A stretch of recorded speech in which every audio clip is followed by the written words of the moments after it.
Chuck Schumer, the slim majority leader in the Senate, he had a press conference talking about H.R. 8. House Resolution 8. And this is something that has passed before and, as he said, was buried in Mitch McConnell's legislative graveyard. That's where bills that Mitch McConnell doesn't care about or doesn't want to vote on or doesn't think should be law, that's where they would just go and they would just sit and rot away and no one would ever, and they'd never see the light of day. Well, this H.R. 8 bill is something that Chuck Schumer says will see the light of day and will get a vote.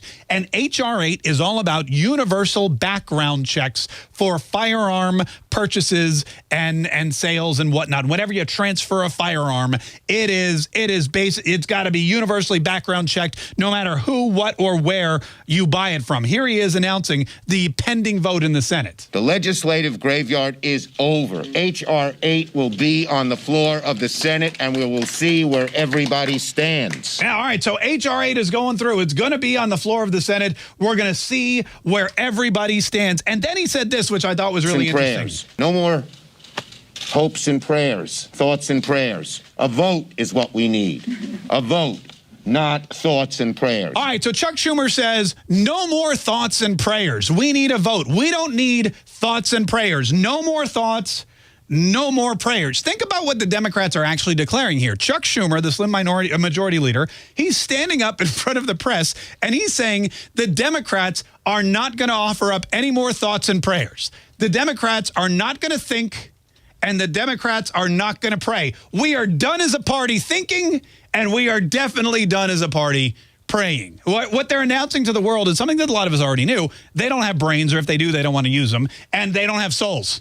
They're soulless, brainless people running through Washington, passing legislation that is also basically soulless and brainless. Because if you look at H.R. 8, it's the most pointless piece of legislation I've ever seen. And there's a lot of pointless legislation that has come through the House and the Senate. When you buy a gun right now, and anyone who's purchased a gun knows this, there's background checks. You go to a gun shop, and what do? You walk in and say, hey, I want to buy that gun. They say, all right, fill out this form. You fill it out. They run it through the computer. You've either got to come back in 3 days, or if you've got your permit already, you have to sit there and make small talk with the clerk behind the counter, talking about his days in Nam, talking about horrible things about Hillary, trading conspiracy theories for about 20, 30 minutes until you're cleared with your background check and you can take your Glock and you can go. If you go to a gun show, very similar scenario. You go to the gun show, you find a gun you like, the guy says, okay, you can buy it, but first you got to go talk to the cop in the corner of the room, and once he says it's okay, he tells me that you're not a psychopath, you're not some kind of escaped convict fugitive from the law on the run, swinging by the gun show to pick up some guns and ammo before you go commit your next heinous act. As soon as the cop clears you, then you're good to go. So it's very difficult already to buy a gun without some kind of background check. Now, in a few places, you can buy a gun from a friend or a relative or a neighbor without a universal background check. If you're a private owner, for example, if I went out and bought a new Glock and I wanted to sell my old Glock to Josh or Hannah, I could do that. And then if they did something bad with that gun and got caught, it would be traced back to me, and we would all basically go down in flames. If I wanted to buy a gun for my wife, I could buy her a gun and transfer it to her for her birthday, or, happy 20th anniversary, honey, here's a SIG. I hope you'll carry it in your purse, and and I love you, and I want you to be protected. That kind of thing is allowed. Underneath H.R. 8, that would no longer be allowed. I wouldn't be able to gift my wife a gun. I wouldn't be able to sell my gun to a friend or a relative or a neighbor. We would all have to go to the gun store. We would all have to sit down. The background check would still have to happen. We'd have to pay some kind of fee, I'm sure, to the gun store owner, because they're not going to do that kind of thing for free.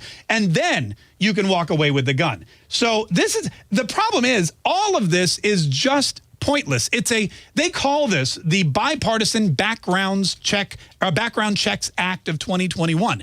And the reason it's bipartisan is because both sides know that it doesn't really do anything to protect people from gun violence. The Democrats know this is just a way that people can look at us and say, hey, you're actually doing something about gun violence. Thank you. We'll vote for you in the future. This is something Republicans can get behind and go back and tell their constituents, we didn't really do anything. We voted on this. We worked with the Democrats, but we protected your rights. They're not really infringing on your rights anymore anyway. And when it comes to stopping gun violence, we know this doesn't work at all, because when you look at states that already have this, California, for example, they have had a 0% change in violent gun crime. Tennessee, Indiana, those two states have done the opposite. They had universal background checks. They revoked them. They repealed the legislation. And guess what happens now? 0% change. This is not something that affects gun violence, gun deaths, gun crime at all. Why? Well, because criminals usually don't go to the gun show or the gun shop to buy a gun before they go pop a cap in somebody. Typically, if a criminal really wants to go kill somebody or multiple people and they don't have a gun, they're not going to go buy one. They will steal one. They'll bust the window in their neighbor's pickup truck because they know he's got a shotgun under the seat. Or they'll break into a house down the street because they know there's a couple Glock pistols underneath the bed. Most violent criminal acts that are performed with guns are performed with guns that are stolen. Why? Because criminals don't care about laws. They don't care about background checks. And you can't background check a stolen gun. You can't stop somebody mid-crime and say, excuse me, before you steal that gun, we need to run a background check on you to make sure that you're psychologically competent to have a gun, that you don't have any outstanding warrants. So it's all pointless legislature. I mean, criminals don't, if you're going to go kill somebody or multiple people, if you really, there's 3 people and you're like, they got to go, man, they've wronged me. You're not going to scoff at stealing a pistol. You're going to be like, well, you know, murder's fine, but grand larceny, that's where I draw the line. I am not taking anything that doesn't belong to me. It doesn't work that way.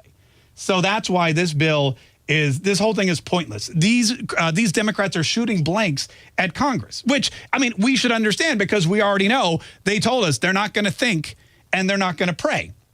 I still am going to think and pray. I think this bill is stupid, and I pray that we get better leadership in 2022.